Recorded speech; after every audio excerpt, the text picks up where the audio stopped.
bossy as fuck.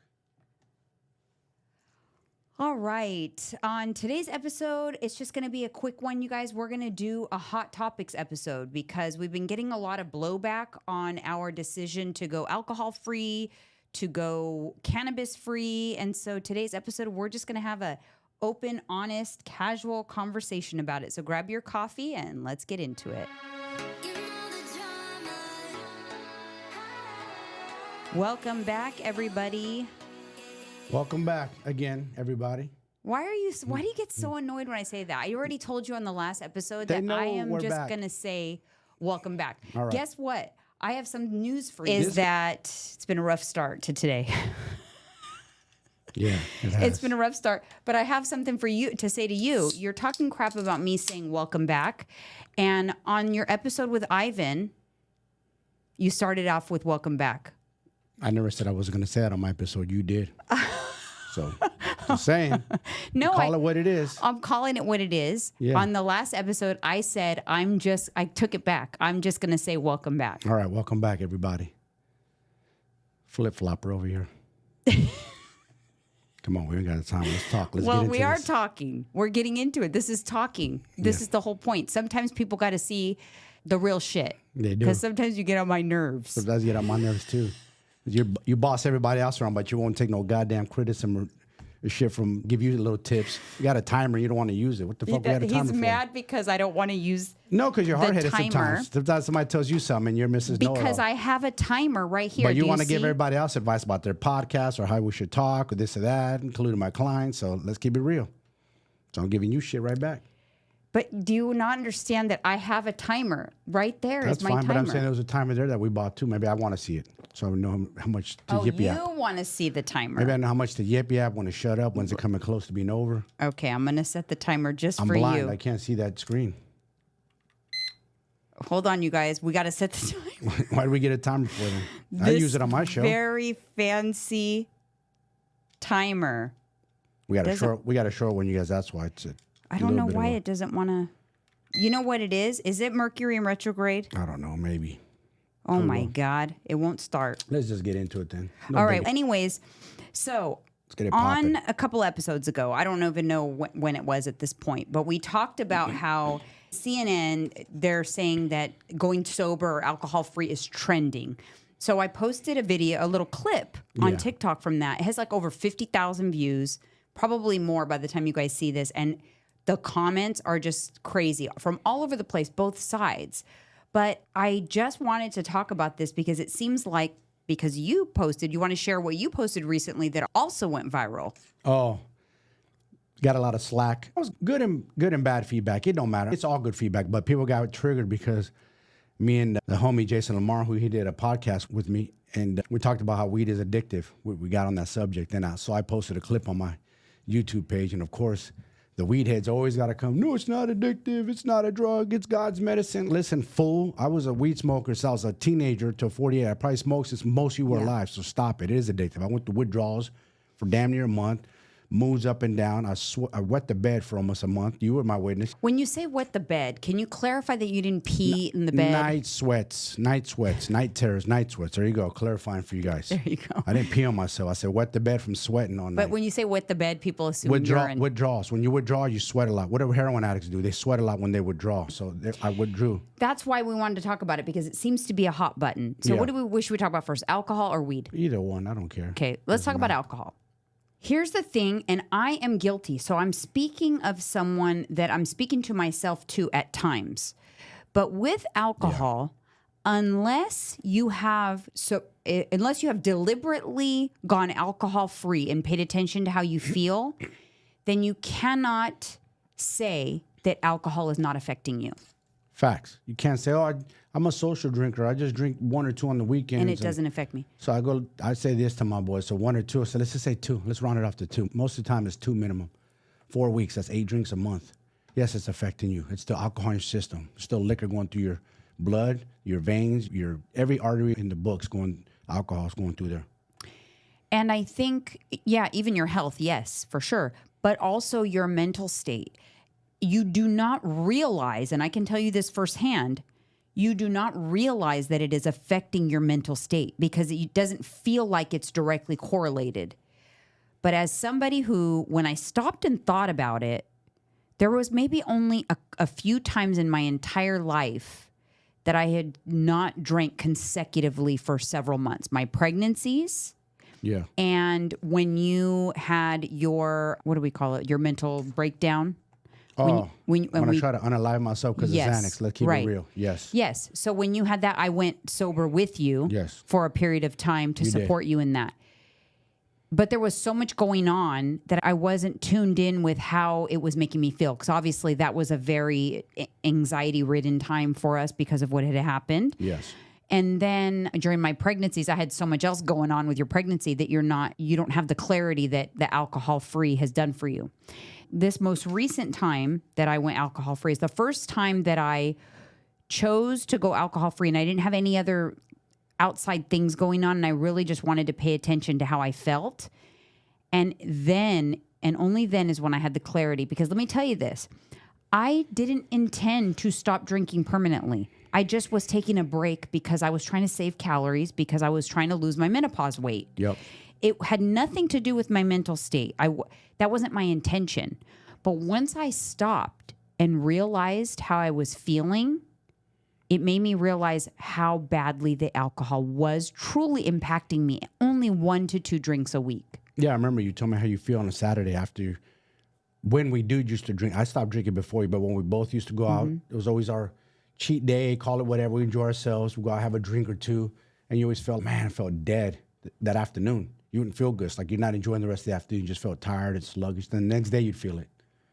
There were times I remember this feeling. I would come home and I would look at you and go, I'm not going to leave the house for the rest of the weekend. Yeah. Like I would be like moody about it. It was very strange.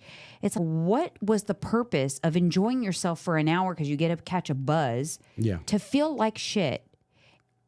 And people say, oh, but I don't feel like shit. I feel great. I feel normal. But you don't know that because shit is your baseline. That's true. Shit's your baseline. It's the same thing that people eat.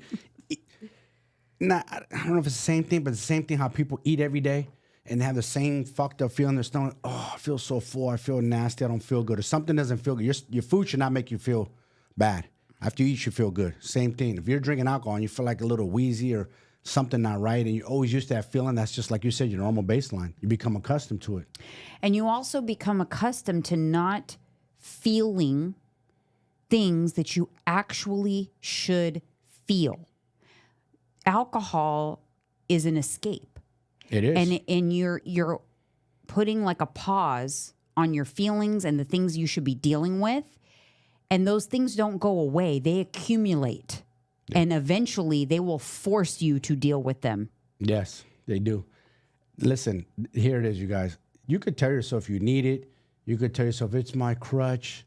It's my way to relax.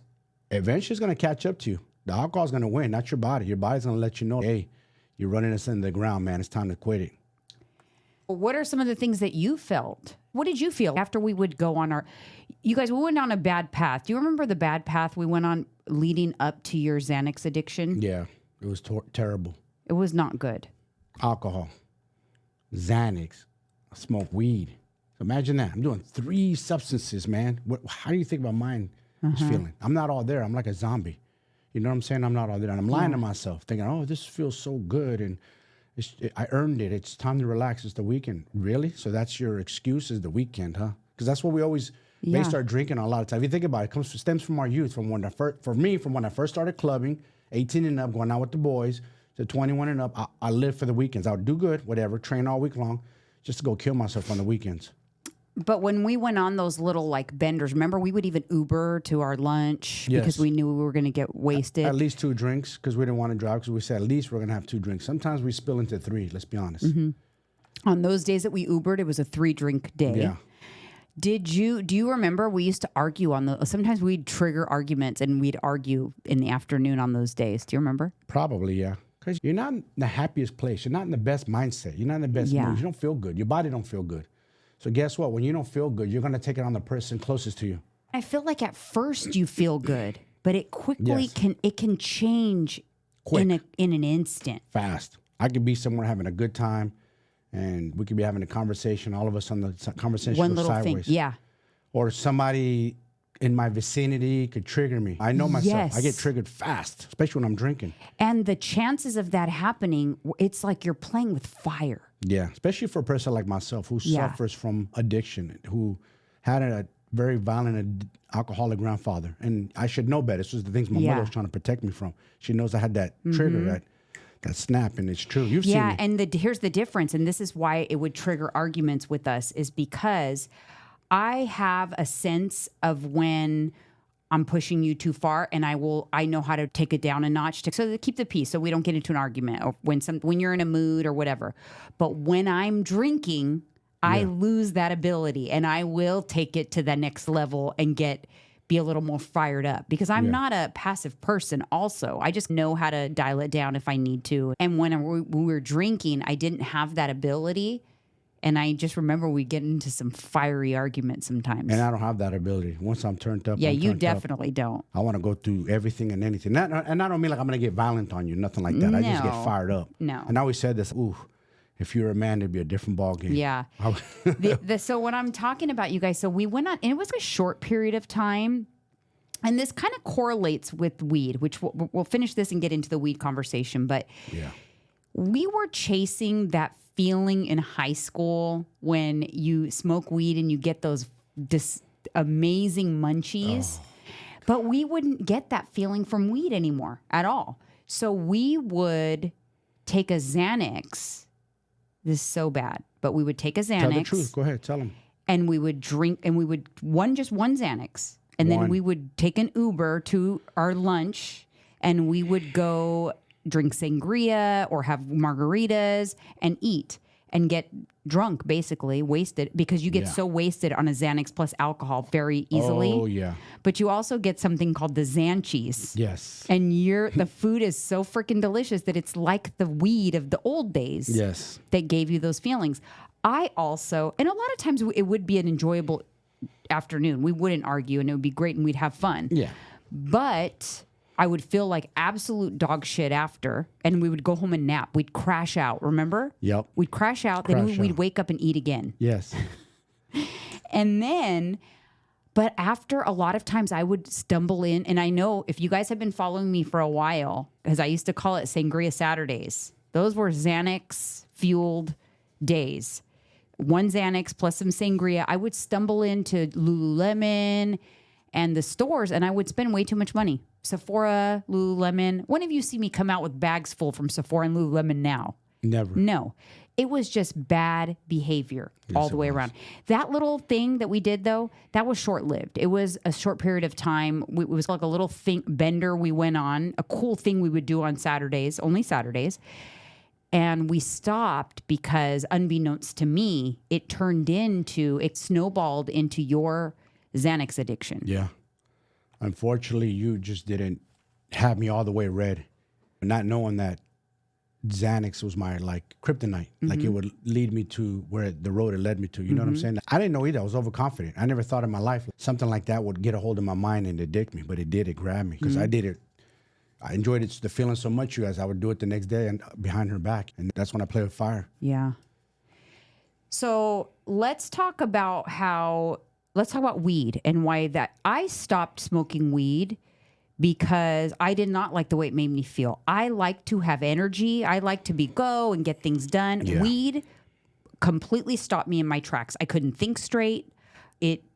All my ideas and my enthusiasm for life gone. It was like dead. It's like it blocks you into a chamber of darkness where you're stuck. I know what you mean because I was stuck for Remember, a long time. I used to get stuck. You guys used to laugh at me. We'd go boating, and you guys would say, "Oh, Janine, you want to smoke?" And I'd be like, "No," because then I won't enjoy it. You guys.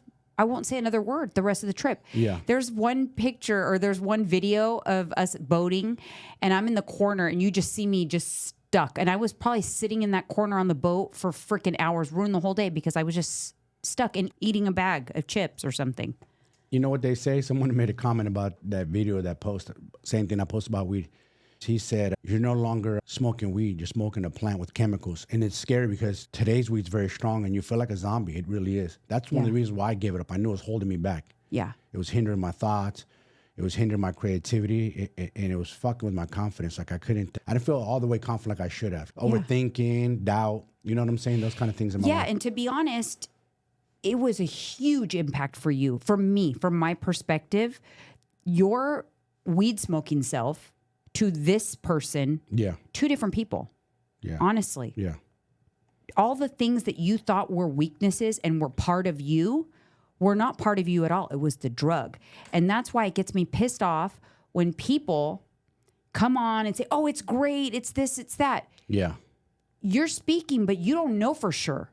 You don't know until you stop. That's true. Sorry, but I've been smoking my whole life. Exactly. So then how do you know? How do you compare it? You don't know. It's a Band-Aid. It's a lie. I told myself too. I tell you the same thing. But I need it, babe. It helps calm down my ADHD. Is there real truth to that? Is there 100% truth? Or did we just make that up? Did the medical science community make that up? Or did the weed community make that up? Bullshit. Or here's another taker. I want to calm my temper down. That's a bitch move, you guys, because I'm in charge of my temper. I'm in charge of my emotions. Why do I need a drug to control my emotions? That's chick behavior. You know what I'm saying? I started to check myself. But it's also a crutch. You think it's controlling your emotions, but it's not controlling. It's not helping you control you think it is because you told yourself it does. The mind is very powerful. It is. It is. So when I told myself Halloween night, I just made a decision like, this is it, Mike. This is it. We're done. We're not going back. I didn't even tell nobody. I just did it. Just to myself, hold myself accountable. I said, I'm done. Just like that. I threw pipes away and weed away and everything, give it all away. Finished. And for the people that say it's not addictive, it's the different, it's better than other things. I'm not saying it's not better than other things. It is better than other things. Of course it is. I actually think it's better than alcohol. Yes. I do. Better than heroin, crack, and cocaine, then a lot of other things. But for sure. You were only smoking weed. You had cleaned up your life completely. Yes. But just quitting the weed put us through a withdrawal period that was so intense and so tumultuous and traumatic, to be honest. Your mental health, your brain, it took it a while to rewire. Yeah. You were manic. I could barely do a podcast, you guys. I remember I'd go to do a podcast and I didn't want to do it. I wasn't in the mood. My energy was low. It's because I wasn't sleeping real good. You know what I'm saying? It was hard to fall asleep. It was hard to stay asleep. I was waking up through the night. Like I said, night sweats real bad. So that was waking me up. When it came time to do the podcast, when we were still in the little studio at home, it was terrible. I couldn't even think straight. You remember? Yeah. I was way behind the 8 ball. But that's one of the reasons why I gave it up. I wanted to be sharper. I need to be sharper. I need to be sharper mentally. And I knew I was going to be sharper mentally once I came out of that fog.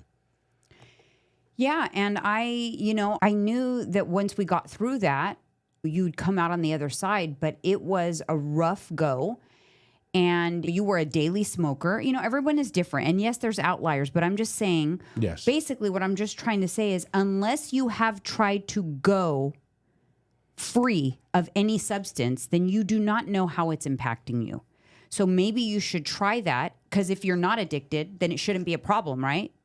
If you're not addicted, that's what you always said to me. Stop for a few. I used to say that to you all the time. You said if you're not an addict, then you can just quit whatever you're doing. Yes. You used to say that to me. I'm like, but there's always that but. Yeah. But you know what? You're right. I hate to say it, and it pisses me off sometimes when you're right, because it hurts my fucking ego, my pride. But I'm like, you know what? She's right though. Yeah. She's right on this one. She is, because you don't realize how you feel till you're done with it. And let me tell you a quick little story real quick without going off topic.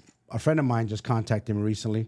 We lost a mutual friend, just passed away.